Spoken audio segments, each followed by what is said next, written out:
Oke, hari ini kita akan belajar mengenai rekursif karena ini adalah skill yang sangat penting sekali bagi competitive programming. Jadi, mudah-mudahan kalian semua semangat pelajari ini nih, dan karena jika kalian menguasai ini, kalian bakalan bisa mendapatkan rating yang cukup tinggi di competitive programming karena ini dasarnya semuanya ya.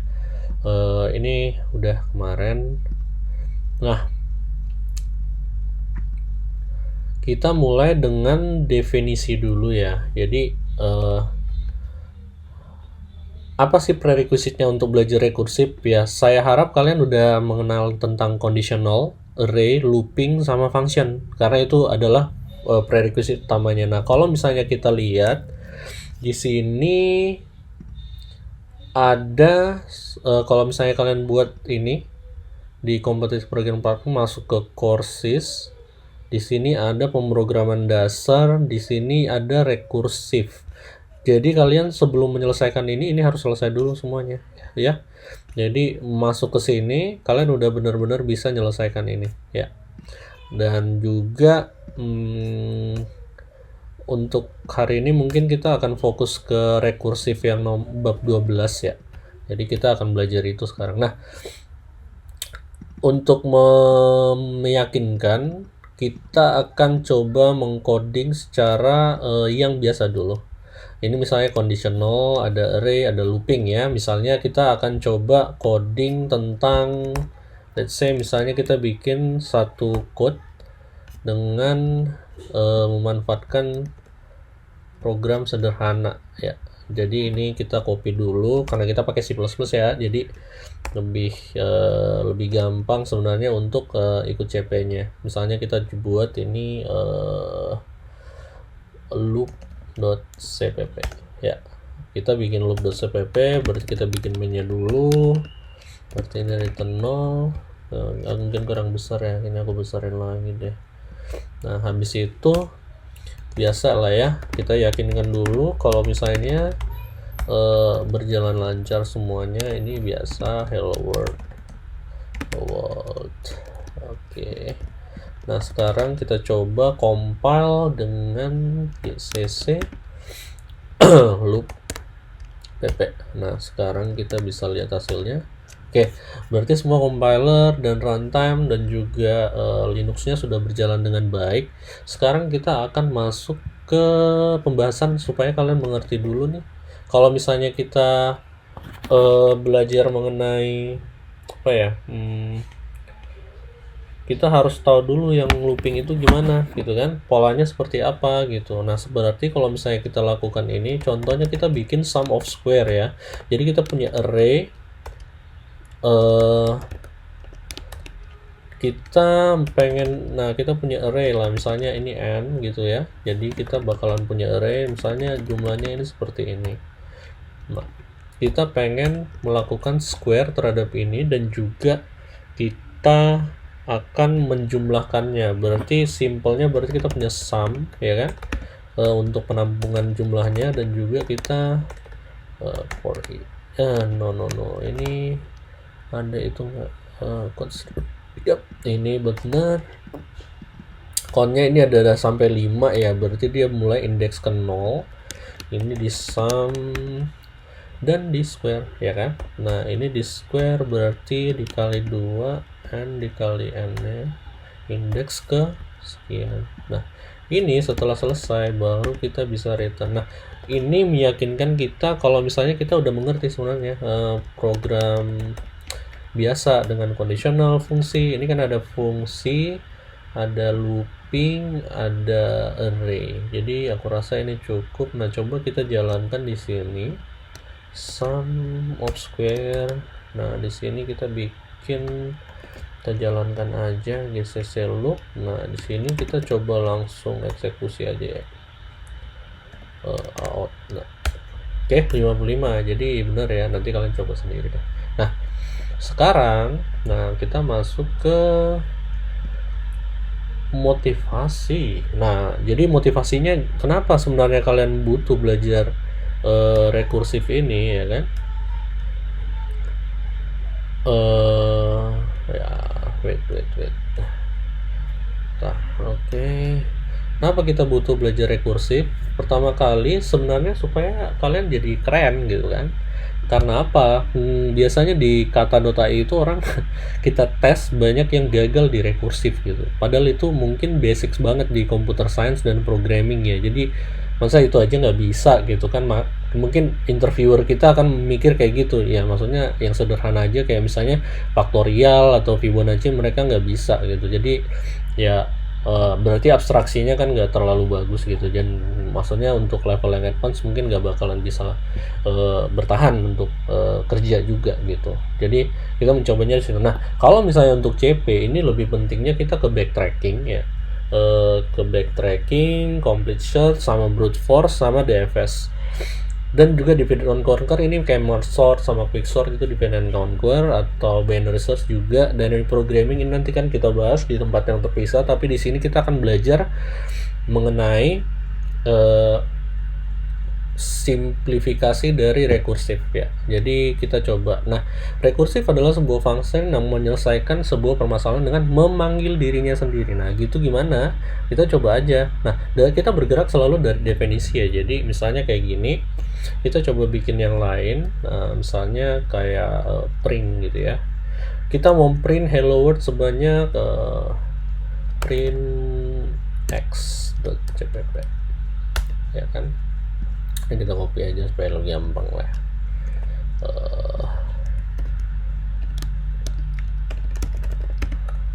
Nah ini mungkin kita bakalan bisa belajar dari definisi yang tadi, memanggil fungsinya dirinya sendiri. Nah kita coba ya, kita coba dengan print x ya, atau n gitu kan.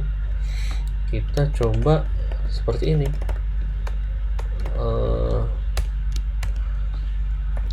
Misalnya gini ya, kita out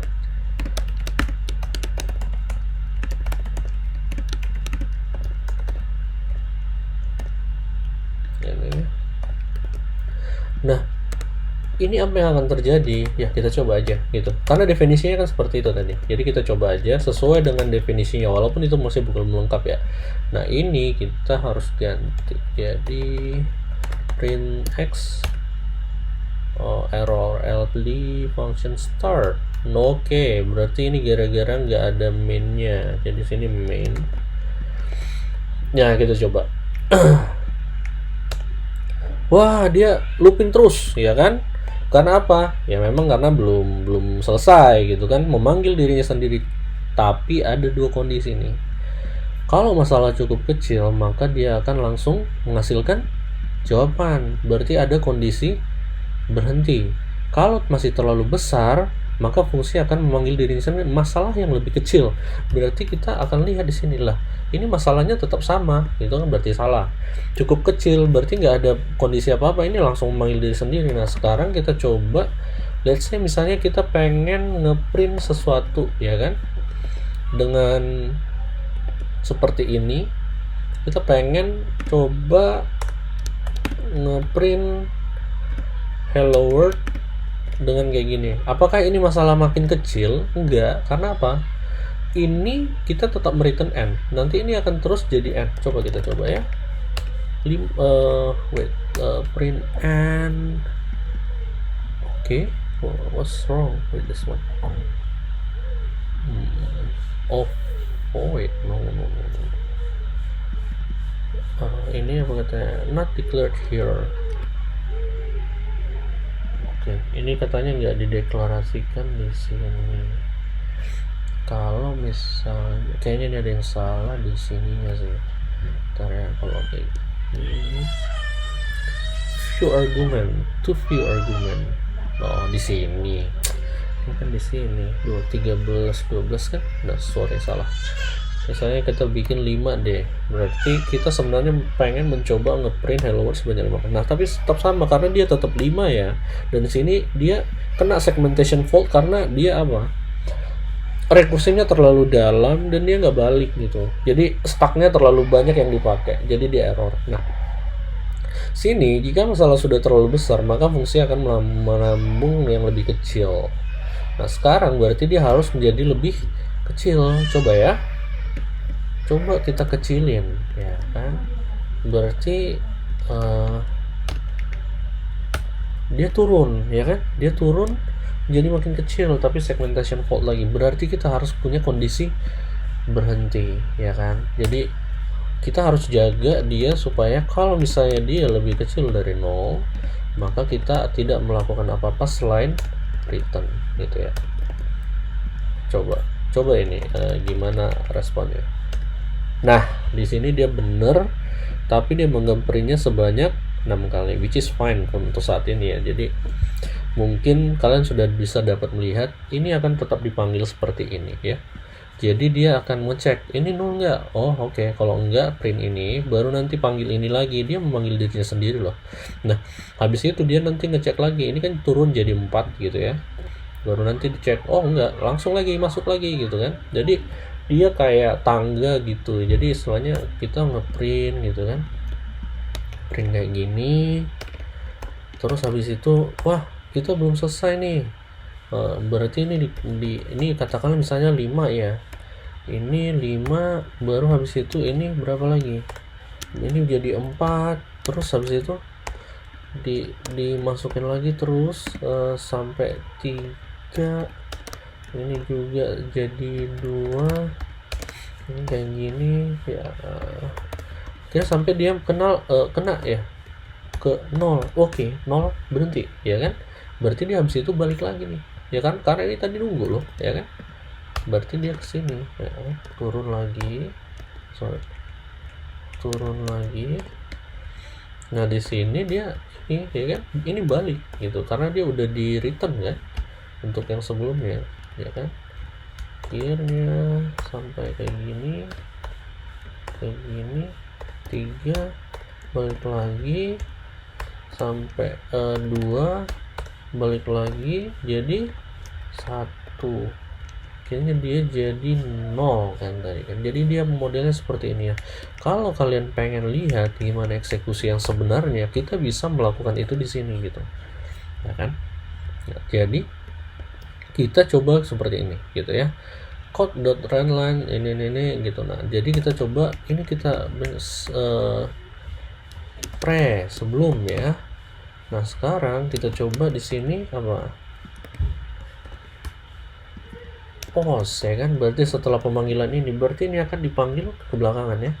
Jadi nanti kita lihat coba, berarti hasilnya seperti ini ya.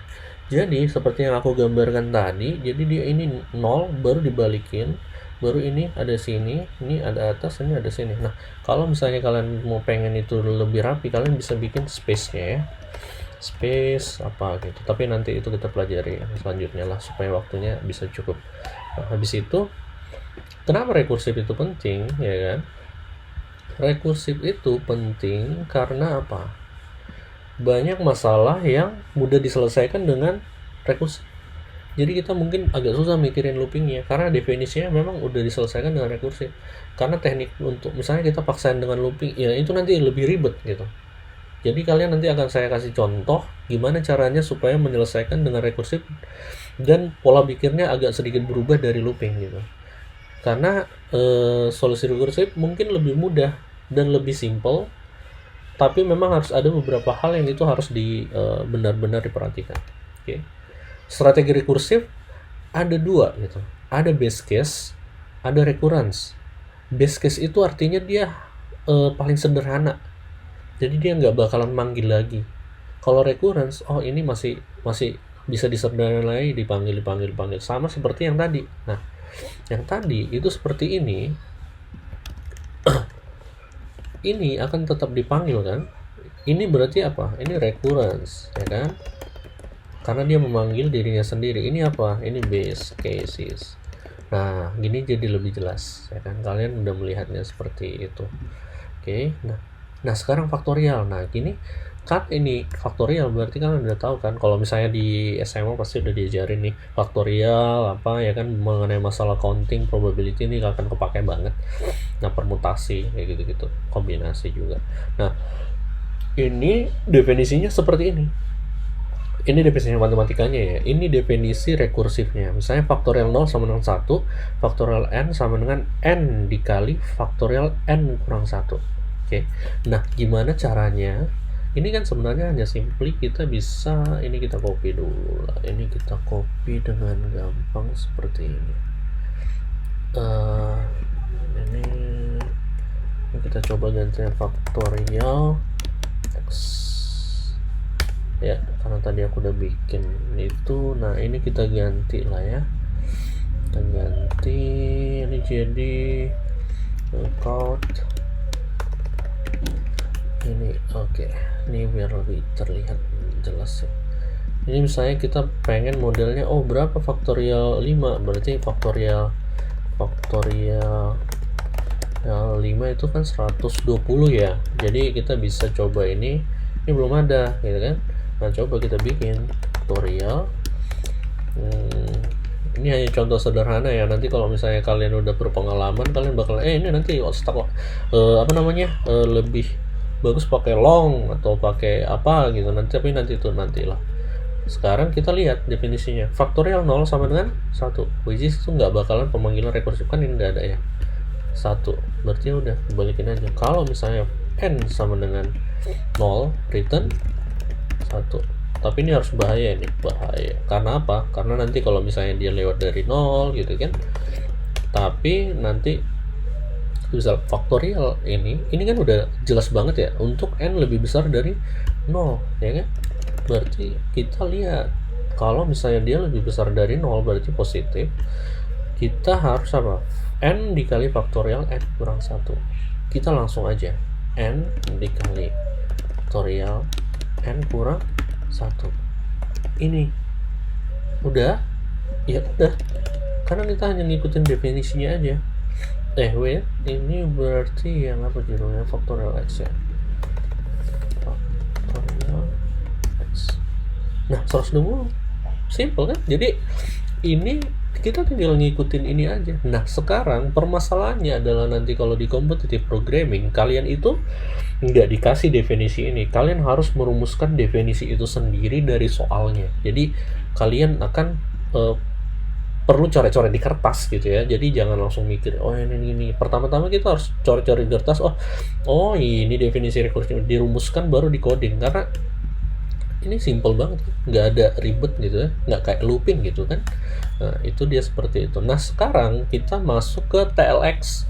Nah TLX ini kalian banyak melihat masalah-masalah rekursif, misalnya faktorial ganjil genap. Ini kan mirip faktorial, tapi dia nanti n ini ada 2, bentar biar aku gede ini ya, 3. Oke. Nah ini akan ada seperti ini, dia akan ngali-ngali ini sampai dia jadi 1 ya kan. Jadi kalian akan bisa lebih gampang lah. Ini gimana kalau misalnya ganjil, ini kan ada definisi rekursifnya, kalian tinggal hajar aja sebenarnya ya, dengan istilahnya kasur rusak kamu Jeffrey Biner gimana gitu kan. Nanti anak gue nangis, jadi ya supaya kalian nanti juga tahu ya, kalau misalnya anak nangis itu tetap coding, enggak lah, jadi bercanda. Nah ini kita coba lihat, ini kan hanya konversi biner kan, jadi ada definisinya juga gitu. Jadi di sini lebih gampang karena kalian dikasih definisinya. Tapi yang kalian perlu perhatikan adalah apa? Faktorial ya kan, dan lihat polanya seperti apa. Kalian bisa lihat di sini, memanggil diri sendiri cukup kecil sama ini, base case sama recurrence relationnya gimana. Nah ini udah dikasih, dan di TLX biasanya rata-rata udah dikasih sih. Nah sekarang CodingBot ya, CodingBot itu ini website yang lumayan bagus saya pikir. Ini faktorial kan. Nah kalian coba aja di sini, coba ya, faktorial ya, kita tadi kan sama kan, tapi ini pakai Java jadi sama aja sih sebenarnya. Ini 0, kita bikin apa, return apa nih, 1 karena faktorial 0 1, dan tadi n dikali faktorial n kurang 1 ya kan, karena dia mengecil gitu. Ini ada solusi atau hintnya, tapi jangan dipakai dulu sih menurutku, karena kalian harus bisa mencoba itu berusaha sendiri. Kalau misalnya apa, show hint ya kan, kalau misalnya nggak bisa juga lagi show solution kayak gini. Nah ini dia hasilnya ya kan, ini bener ya. Jadi lebih gampang kalian bikin definisi rekursifnya dulu ya. Jadi nanti kalian bisa coba-coba, misalnya kayak binary errors apa katanya ada seekor kelinci yang ada ya kupingnya pasti 2 yang rada gede gitu kan. You want to compute the total number of years, ya kan. Jadi setelahnya kita mau menghitung, nah ini ada definisi rekursifnya kan, 2 0 ya kan, kalau 0 berarti 0, 1 berarti 2. Jadi nanti kalian bisa bikin base case-nya apa, recursion-nya apa gitu ya. Jadi kalian bakalan bisa berlatih lebih baik, dan harapannya kalian cobain loh yang ini ya yang ini dicobain ya. Jangan sampai kalian mikir udah konsepnya kayak gitu apa, dan ini dicobain, jangan kemana-mana dulu, hanya ini dulu fokusin ya, supaya kalian bisa fokus dan bisa masuk ke yang lebih tinggi nanti. Oke, jadi rekursif kompleksitasnya adalah ON, tapi memorinya lebih boros ya kan, karena dia memiliki tambahan memori, karena dia kan kayak stuck gitu kan, panggil, naik lagi sampai turun ke bawah ya kan. Habis itu kita lebih lambat sih, karena dia harus ada call stack-nya, dia nyimpen state sebelumnya dan lain-lain. Oke, karena dia harus balik lagi ke state yang sebelumnya lagi kan, kayak konsep stacking seperti itu. Kalau misalnya kalian udah pernah belajar data structure pasti lebih gampang lah. Nah, nextnya kita akan melalui hal yang lebih seru, tapi ya kalian kerjain dulu itu, baru nanti sudah selesai kita review ya. Oke, thank you, selamat berjuang.